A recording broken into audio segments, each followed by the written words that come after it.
Sejam todos bem-vindos. Me chamo João Jorge. Estamos aqui agora no Adit Talks, falando diretamente do Adit Share 2023, com a presença de Paulo Schneider, diretor de operações da Aviva, e Irã, Della Croce, perdão, Irã, que também é diretor de operações da Wyndham.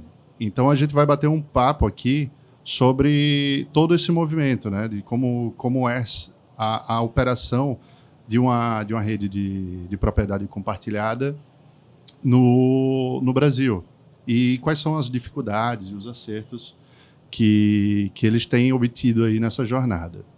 Então, vou deixar aqui um pouquinho aberto para que vocês se apresentem, né, individualmente, coloquem aí um pouco do que vocês fazem nessas empresas, para a gente começar o papo. Boa tarde a todos aí, obrigado pelo convite de estar falando com vocês. Meu nome é Paulo, como fui apresentado, eu estou como diretor de operações na Aviva há 1 ano, acabou de completar 1 ano agora no mês de abril. A Aviva, para quem não conhece, ela é a nova marca do grupo Rio Quente, que quando fez a aquisição da Costa Sauípe, né, 2 destinos muito relevantes do país, se precisava de uma marca nova para ancorar os 2 destinos, né? Então, aí surgiu a Aviva em 2018, quando essa aquisição foi feita aqui do complexo onde, inclusive, a Adit 2023 está sendo realizada nesse momento. Eu trabalho com hotelaria já faz mais de 20 anos, comecei na base, comecei como mensageira na hotelaria Core, passei muitos anos na Blue Tree, cheguei a diretor de operações da rede Blue Tree, e recebi esse convite para trabalhar na Aviva e estou aqui feliz trabalhando e recebendo vocês nesse evento maravilhoso. Muito bom, muito bom. Bom, primeiro agradecer a Adit pelo convite, ao João, e também agradecer a acolhida aqui do Paulo no produto muito legal que vocês estão reativando aqui de uma maneira muito, muito legal. Parabéns. E eu sou o Irã, estou como diretor de operações da Wyndham para o Brasil e Bolívia. Estou na empresa há 3 anos e meio. A Wyndham é uma empresa norte-americana de capital aberto. Nós temos aí mais ou menos 9.200 hotéis ao redor do mundo. E no Brasil a gente tem cerca de 40 operações.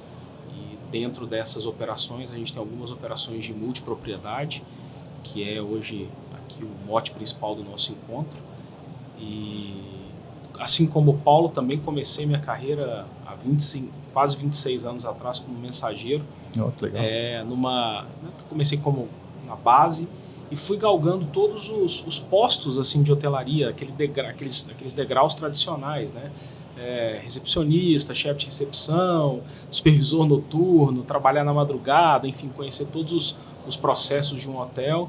Passei por uma área de vendas, depois cheguei à gerência geral e aí, por fim, nos meus últimos 3 cargos, numa empresa na Accor, eu fui head de operações para uma determinada região, depois passei para o Grupo Nacional, onde assumi a diretoria de operações e, finalmente, há 3 anos e meio na Wyndham aqui e desbravando também esse mercado de multipropriedade, que ainda é muito novo, mas muito intenso para todos nós, né, porque é um trabalho que não para e a tendência é que nós continuemos a crescer, sem dúvida nenhuma.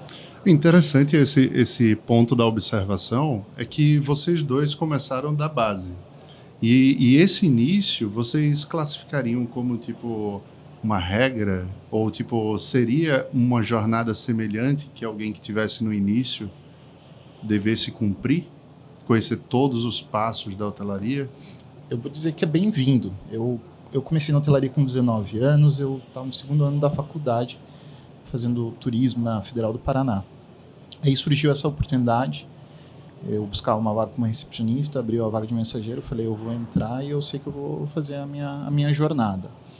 E passar por vários cargos, como o Irã passou também, eu também trabalhei na madrugada, a gente fez de tudo, né, Irã? Sem dúvida. E você conhece determinadas particularidades que quem chega direto para um cargo de liderança talvez não vai ter a vivência, né? Então, isso nos dá, na minha opinião, agilidade, clareza para encontrar melhor a solução dos problemas, identificar as causas reais, resolver mais rápido, porque você entende as engrenagens do negócio como um todo, né?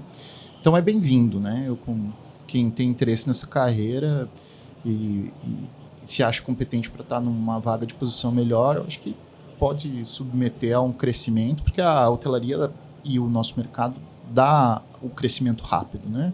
Se você for bom, as posições elas vão girar e as oportunidades vão aparecer.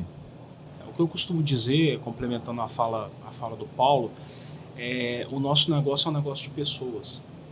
Então, quanto mais você se relaciona com as pessoas, seja você num cargo ali do começo, de base, seja num cargo médio, seja num cargo de alta gerência ou de diretoria, facilita o trâmite dentro de uma operação, seja ela hoteleira, seja ela de multipropriedade, porque o nosso negócio é feito de pessoas. Sejam as pessoas que estão trabalhando conosco ou sejam as pessoas que estão recebendo o que a gente tem para oferecer em termos de hospitalidade.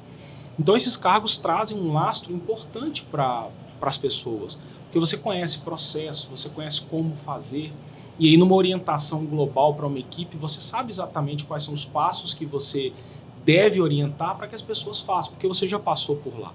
E essa é a grande pegada. E o Paulo falou uma coisa interessante também, o funil da hotelaria é muito estreito e às vezes as pessoas não têm tanta paciência para chegar nos cargos, porque às vezes você tem uma estagnação natural de alguns cargos de alta performance, que você fica um pouco mais de tempo nesses cargos.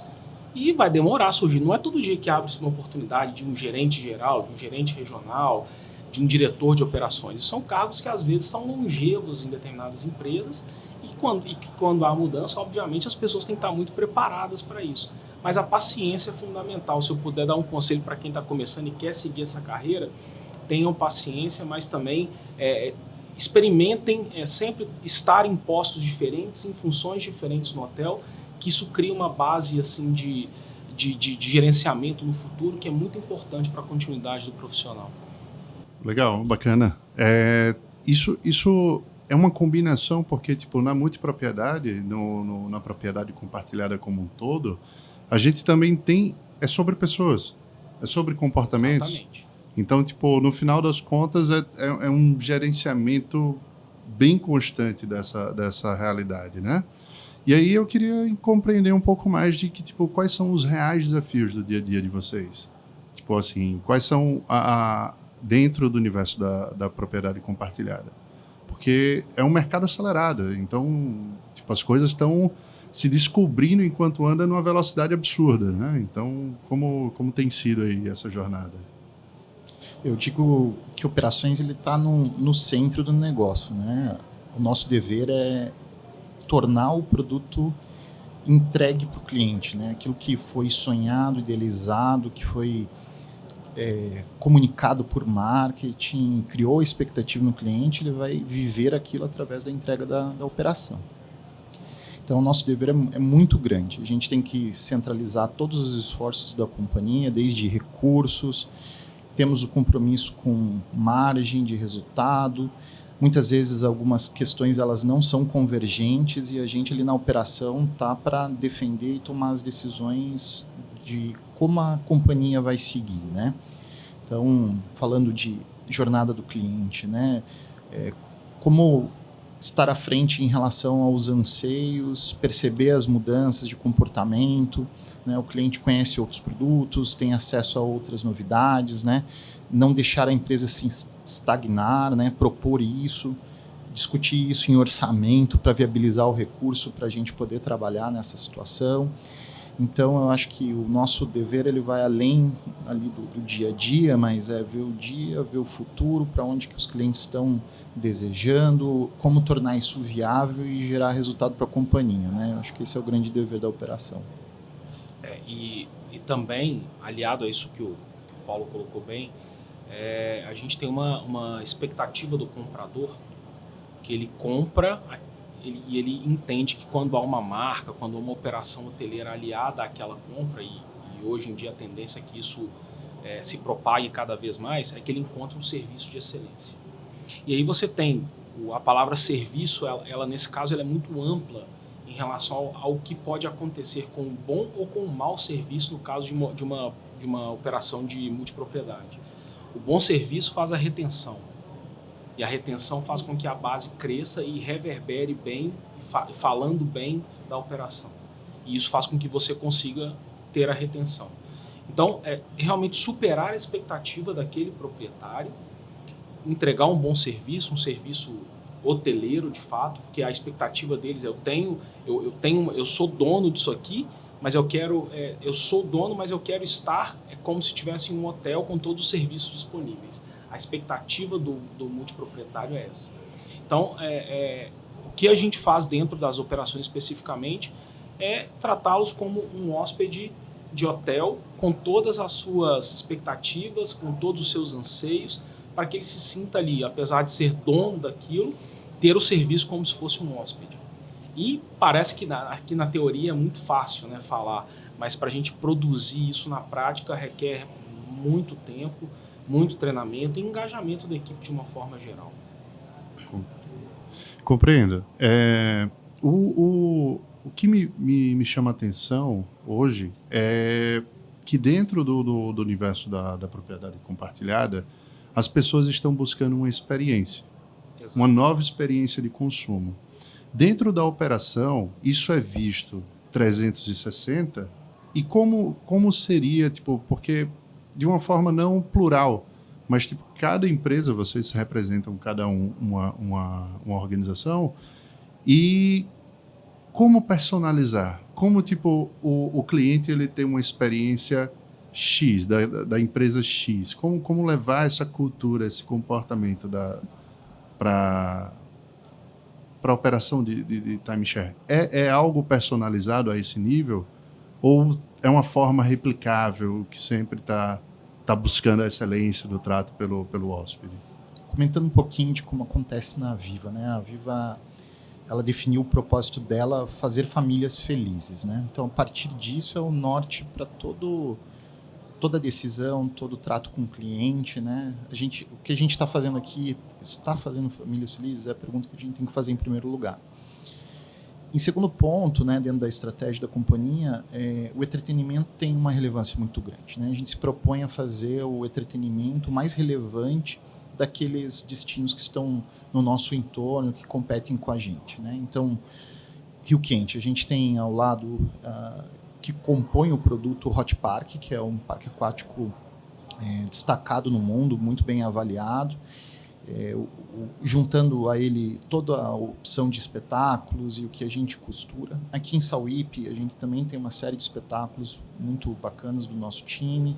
A gente também tem uma previsão de desenvolver parque aquático aqui, para ancorar os dois destinos onde o cliente vai vir e ele vai ter momentos mágicos e vai fazer a família dele feliz, né? E nessa pegada que o Ira falou, né? Tornar essa jornada do cliente propensa para uma fidelização, seja do cliente convencional que entrou para uma aquisição direta e ele vai voltar numa próxima viagem, ou ele vai fazer adesão ao clube de férias no nosso modelo, ou ele já é membro do clube e ele vai ficar disposto a fazer um upgrade, né? Ele comprar um produto de melhor nível, né? Então, basicamente, a hotelaria, a hospitalidade, a gastronomia, ela precisa ser excelente, mas o entretenimento ele entra como a opção da ancoragem de se tornar os destinos mais relevantes, né? Então, é essa a ideia dentro da companhia, assim, para ancorar isso do turismo compartilhado e os anseios do cliente. Aqui, João, no nosso caso na Winda, o que acontece a gente conversa muito com as equipes, e eu faço às vezes um paralelo da hotelaria com a medicina, e as pessoas falam assim, não, mas como assim? Que loucura é essa? Não tem uma coisa, não tem nada a ver com a outra. Quando você vai a um médico, quando você tem um tratamento de saúde para fazer, o profissional que o atende, na verdade, você é mais um paciente. Então, mais um diagnóstico na carreira do médico, ele vai fazer o possível para, obviamente, tratar você da melhor maneira possível e curar do seu problema. Mas você é mais um na estatística. O que a gente fala muito com as equipes e trabalha muito com isso é o seguinte, nós fazemos tudo, todos os dias, tendemos a fazer tudo de maneira igual. E o que eu pratico muito com as equipes é empatia. É o seguinte, esse multiproprietário tem a oportunidade de estar conosco 1 ou 2 vezes ao ano, e a gente tem que entender que aquela semana, às vezes, é a semana mais importante do ano para ele. Porque ele para de fazer tudo o que ele está fazendo, ele vem com a família e ele quer ter um momento mágico de, além de se sentir dono, ser bem tratado, ser reconhecido como um dono. E às vezes, como a gente faz tudo no automático, porque os volumes são muito grandes, a gente tem trabalhado muito com as equipes para entender esse trabalho de empatia, se colocar no lugar do nosso cliente e entender que aquele momento dele é único. E aí a gente faz com que o serviço seja mais leve, seja um serviço mais personalizado, a partir do momento que a pessoa entende o que encontra do outro lado. Não é fácil, mas a gente tem conseguido colher bons resultados nesse sentido. Ótimo. Muito, muito interessante. Eu sempre como comunicador, imaginava o comportamento como prioridade. Tipo, se a gente não conduz uma usabilidade para aquele cliente, para o usuário, no caso, a gente não está comunicando bem. Se ele não compreende como ele deve se comportar com produto, serviço, campanha, seja lá, ele não captou a essência da estratégia. E eu vejo que na hotelaria, sempre, desde os anos 90 e antes, o cliente tem sempre razão. Mesmo errado, ele vai dar algum tipo de opinião que vai moldar e modificar algo no futuro, né? E nesse ambiente de multipropriedade, cada vez mais se tem pessoas mais conectadas com o tempo atual, que quer ter muito mais experiência do que posse. Uhum. Não sei em que nível a gente está para, de fato, esse cliente ter essa compreensão, mas já se tem uma grande abertura, aparentemente. E aí, como é que vocês estão enxergando esses próximos 10 anos da operação de multipropriedade no país, né? E timeshare? O que eu penso disso, e a gente conversa muito abertamente sobre isso, é que a gente também precisa entender o momento atual da sociedade. Ou seja, as gerações mudaram. A geração de consumo hoje é diferente da década de 90 e será diferente daqui a 10 anos. Então a gente tem que estar preparado para essa mudança. Na década de 90, qualquer produto hoteleiro, ainda não existia multipropriedade, mas você tinha um nível de serviço onde o cliente ele não fazia nada. Na verdade, ele fazia questão que as pessoas fizessem tudo para ele. Hoje em dia, por mais sofisticado que seja, que as pessoas gostem do serviço, tem certas coisas que as gerações que estão vindo fazem por si só. Então, a comunicação, às vezes, ela tem que ser mais dinâmica. Você não tem tanta oportunidade de interatividade com o cliente cara a cara. Às vezes, o cliente prefere, estando dentro do seu hotel, ele prefere falar com você por um meio virtual do que falar diretamente com o atendente. Isso acontece. Isso é uma mudança de geração. Isso é uma mudança de cultura de geração que está vindo uma geração mais tecnológica, uma geração mais descolada nesse sentido. E a gente tem que entender que esse processo é um processo que, nos próximos 10 anos, ele vai mudar de novo. Né? E a gente tem que estar preparado para a mudança. E como a gente se prepara para essa mudança, na minha opinião, e como a gente trabalha na Oinda? Fazendo com que também a nossa base de colaboradores esteja mais ou menos na mesma vibe dessa turma.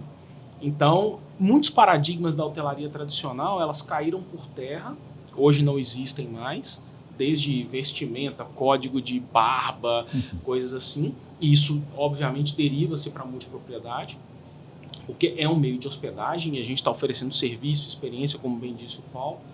Mas a gente tem que entender qual é esse consumidor. Passa pelo entendimento de qual consumidor a gente está atendendo. Cada vez famílias mais novas, com filhos, mais de uma geração que já é uma geração um pouco mais evoluída em relação ao uso de tecnologia, abordagem, a tudo mais. Passa muito por isso. Se a gente consegue entender um pouco essa mudança de cultura, de como as coisas evoluem, a gente tende a fazer com que o serviço acompanhe essas mudanças. É assim que a gente tem trabalhado na Oinda para entender realmente o consumidor nesse aspecto. Essa questão das novas gerações estarem desapegadas em relação à posse, à propriedade, a veículo, né? Isso é bem favorável para o nosso segmento, né?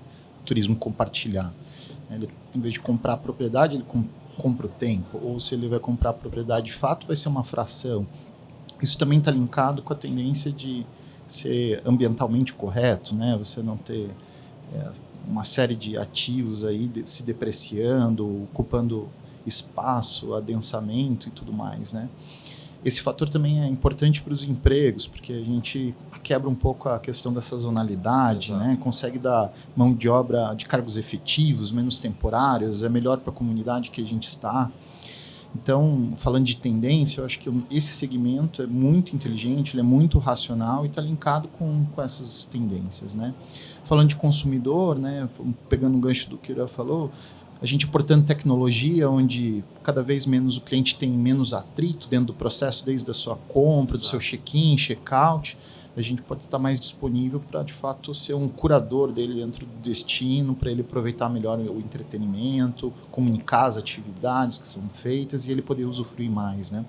Então, eu acho que posso pontuar esses aspectos aí. Então, as operações passariam a ser um ponto de observação no futuro? De assessoria, de concierge, eu imagino isso. E eu complemento um ponto relacional também, né? Seja ele por meio virtual, seja ele por meio presencial, mas hoje o relacional ele é tudo.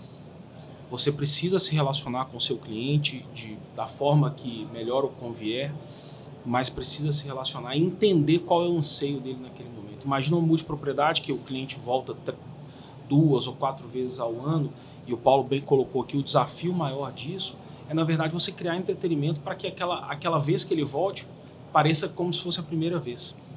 Porque se você repete uma série de situações, aquilo se torna monótono. E o cliente começa a se perguntar, faz sentido eu voltar aqui todos os anos e ver a mesma coisa? Esse é um desafio muito grande. Porque você precisa criar atividades que façam com que o cliente sinta assim, eu voltei aqui na 4ª vez no ano e eu tive uma 4ª boa experiência, diferente da 3ª, diferente da 2ª e diferente da 1ª. Porque um hóspede normal, ele vem uma vez, falando do segmento de lazer, ele vem uma vez ao ano, ok, se você faz uma coisa muito bem feita, ele sai satisfeito, foi aquele período de férias dele. E o cliente que vai 4 vezes? Você tem que fazer com que ele consiga enxergar que você está mudando, que você está entregando uma experiência diferente. O Paulo colocou isso muito bem e concordo em gênero, número e grau com ele. E eu posso até complementar, João, o que a gente faz na Viva nesse aspecto, né? A gente tem temáticas durante o ano, né? Por exemplo, agora a gente está no momento do Arraiô. Então, tanto o Rio Quente quanto o Sauípe, ela está vestida para essa festividade junina, que é importante, né? No São João, aqui no Nordeste, na Bahia, é algo poderoso, mas ela é nacional, em Rio Quente ela também faz sentido. Então, o conteúdo dos espetáculos, o entretenimento, as decorações, os doces, eles estão todos remetidos para essa temática. Passa-se 3 meses, entra outro aspecto, às vezes ligado a bem-estar, ou às vezes a gastronomia, onde a gente tem... Então, assim, justamente, para o cliente vir várias vezes ao ano, encontrar um produto diferente, onde ele tem experiências diferentes. E complemento mais, esse tipo de temática não é um custo, é um investimento. A gente pega, por exemplo, a experiência que a gente tem em Gramado. Gramado tem algumas épocas que são emblemáticas para o cliente. E a gente tem uma base lá de 7 mil proprietários, mais ou menos, em Gramado. Então você pega o período de Páscoa, que é muito forte pela correlação com o chocolate, já de Gramado desde antigamente. Depois você passa por um processo de Natal Luz, que é muito forte. E no hotel a gente conseguiu ter uma tradição de fazer decorações assim... legais, fora da caixa, então o cliente vai com aquela expectativa, o que o hotel fez dessa vez? Né? E cada vez mais ambientes instagramáveis, coisa que ele vai tirar uma foto e vai levar para a memória e tudo mais, e enfim, é isso que a gente precisa gerar nesse tipo de operação, que aí é muito diferente da operação hoteleira nesse sentido de sempre estar mudando e entregando esse tipo de experiência. Eu vou até, interagir com essa pauta, porque, sair um pouquinho dessa posição e movimentar, porque quando a minha infância inteira, eu esperava as férias de janeiro. Eu esperava as férias de janeiro. As férias de janeiro era quando minha mãe estava em casa. Uhum. Ela passava o ano inteiro trabalhando, mas nas férias de janeiro a gente saía o Brasil todo. A gente ia viajar, Gramado, inúmeras vezes. Eu descobri o Parabéns Gaúcho, então, que é muito peculiar.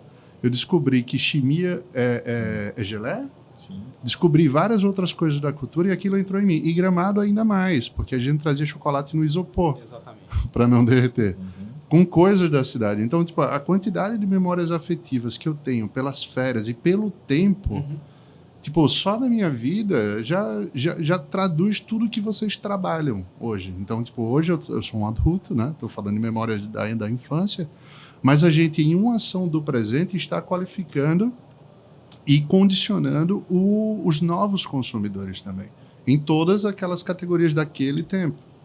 Então, eu acho fantástico ouvir que negócios são projetados com experiência e é algo que dá aquele ritmo, dá aquele gás. Eu acredito que todo mundo que trabalha nessa questão da receptividade, da hotelaria, e ainda mais hoje com esse mundo acelerado, cheio de informações, a multipropriedade tem muito espaço para crescer cada vez mais.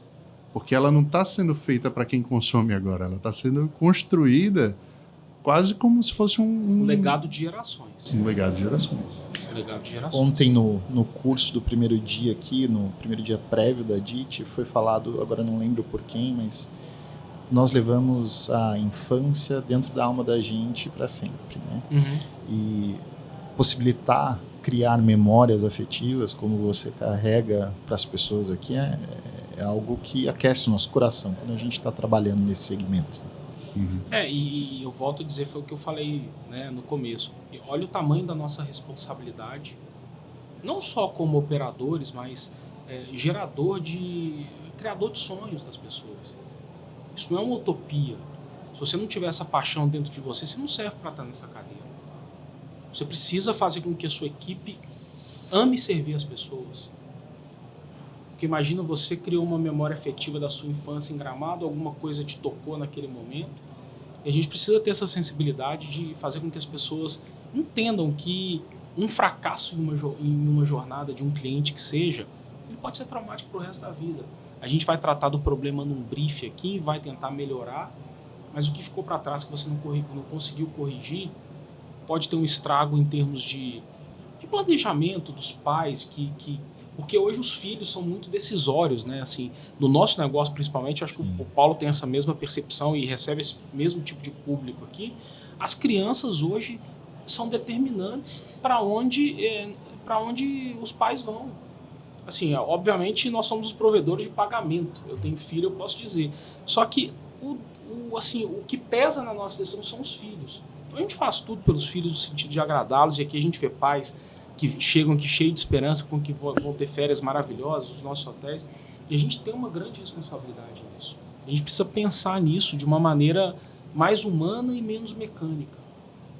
Essa é a nossa responsabilidade nesse negócio. Acima de tudo. Claro que você precisa gerar lucro, precisa gerar satisfação e tal, mas o fim desse negócio, ele é numa família que está na frente do balcão. E a gente precisa ter essa consciência. Às vezes a gente faz as coisas, eu falo com a minha equipe, estamos fazendo tudo muito no automático. Precisamos humanizar mais as operações, que para mim faz sentido. Teve um meet da DIT que me recorda muito bem, que o speaker, no momento, ele falava da experiência. Então, tipo assim, antes de criar o projeto, antes da arquitetura, antes do cara abrir a porta, o que é que você quer com ele? Tipo, o que é que você quer com ele? Você quer potencializar que área da vida dele? A área amorosa? A área familiar? A área de lazer? Qual o lado dele você vai ativar primeiro? Depois disso, você vai desenvolvendo toda a estrutura, toda a cadeia, toda a arquitetura, todo o conceito, toda a experiência, toda a operação, toda a contratação. E aí, se você vai conversar com o desenvolvedor sobre tudo isso para justificar o teu projeto arquitetônico, você vai precisar de tempo dele, e ele tem esse tempo. Então, era uma combinação, mas é a regra. Porque no final de tudo, se você não pensou minimamente no resultado, a operação falha. E aí, ouvindo vocês, eu recordo desse mito e combina.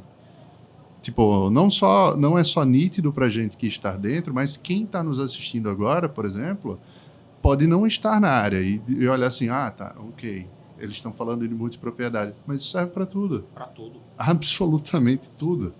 Tudo fica mais fácil quando um produto ele surge de uma idealização, uma conceituação e é construído de tal forma a permear todas as áreas, né? Desde o design, da arquitetura, o desenho dos cardápios no alimentos e bebidas, o entretenimento.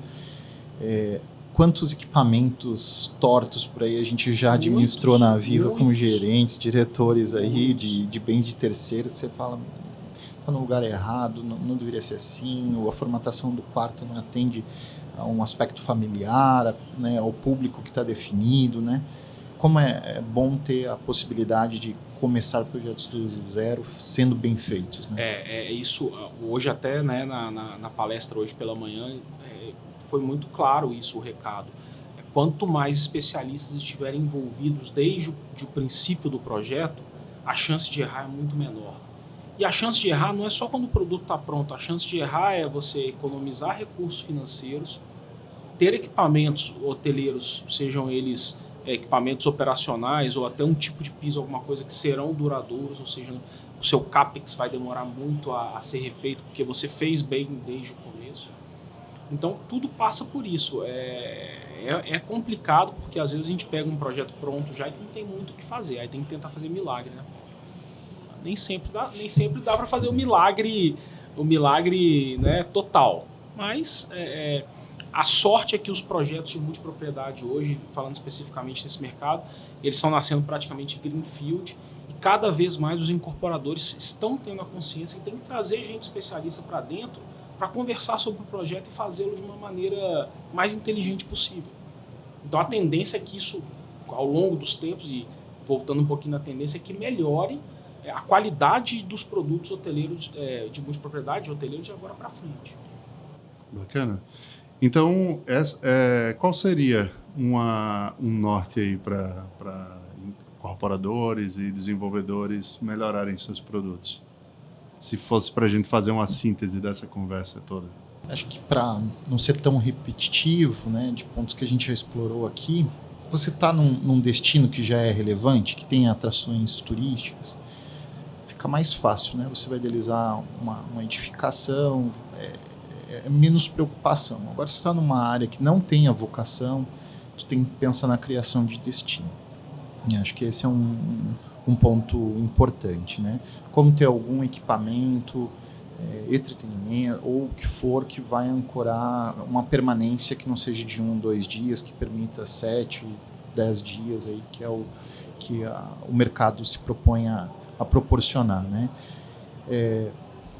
Falando agora, repetindo o que eu falou, usar de especialistas, né, de toda sorte aí para minimizar os erros. Acho que isso é importantíssimo, né? Existem boas consultorias, boas empresas, bons operadores aí que estão disponíveis no mercado para apoiar, né?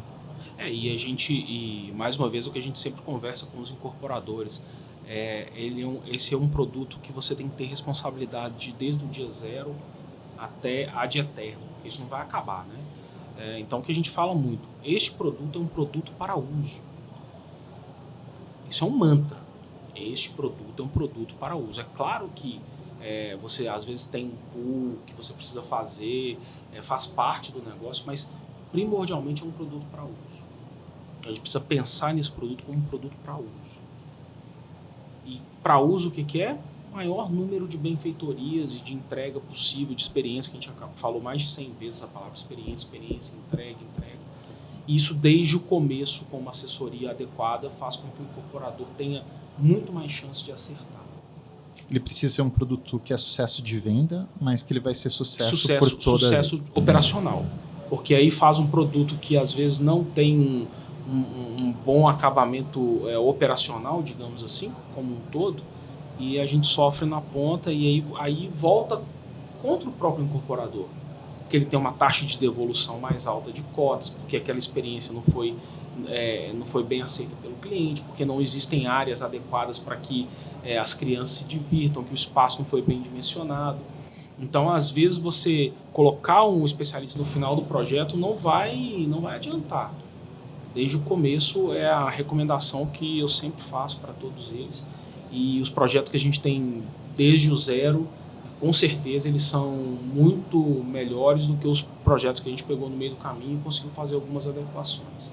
E aí, do ponto de vista financeiro, né, fazer bem feito vai dar margem melhor, Claro. vai retornar mais rapidamente o investimento de quem Sem fez, né? Não tem... Não tem mágica, Não tem né? mágica. Não tem mágica. É a famosa lei do retorno, né? Se você faz bem, você vai vender bem, vai entregar bem a experiência e esse é um ciclo virtuoso. O mais importante nesse processo é a manutenção do cliente por um longo tempo. Não é interessante para a operadora, não é interessante para o próprio incorporador esse entrega, vende cota, devolve, vende cota, devolve. Gasta-se muito tempo, gasta-se muito dinheiro, gasta-se muito esforço na revenda disso. E sem falar que, né, o incorporador ele sabe muito bem que quando essas cotas voltam para estoque, a despesa condominial é toda dele, do incorporador. Então, a gente tem que pensar mais na frente, porque quando o empreendimento está num nível de maturidade, quanto menos cotas forem devolvidas, a gente consegue rentabilizar melhor. No final do dia é isso. Né? Bacana. Tipo, a gente poderia passar o resto da... Tem muito assunto. Exato. Tem muito assunto. Mas foi um papo muito rico. Agradeço a vocês dois aí. Tipo, um grande sucesso na jornada de vocês. E que possa cada vez mais promover esse bem-estar e essas experiências inesquecíveis para os usuários do produto que vocês estão inseridos. Ira, quando você for a Gramado de novo, traz um pote de chimia aí pro João. Pois é, se eu soubesse, eu estava lá semana passada, eu teria trago com o maior prazer. Mas obrigado pela oportunidade, João, Adit e Paulo também por esse bate-papo aqui super enriquecedor. Voltar às origens de falar como foi o começo e passa um filme positivo na cabeça, foi muito legal reviver isso, como você reviveu sua infância. Cara, foi incrível. Eu consegui visualizar cada lugarzinho de novo. É isso aí. A intenção do final do dia é essa. Mas é isso. Criar memórias, né? Então, é um prazer conversar com você. O prazer foi todo meu. Ira, te encontrar aí depois de tantos anos de carreira e saber que a gente teve uma jornada parecida, muito legal. Foi um prazer revê-lo também. Obrigado. Bacana. Então foi isso. Esse foi mais um Adit Talks aqui com o Paulo, Irã. E vocês acompanham mais episódios e outros temas e conteúdos na nossa plataforma do On Demand. Esse vídeo vai ficar disponível no YouTube. E até a próxima.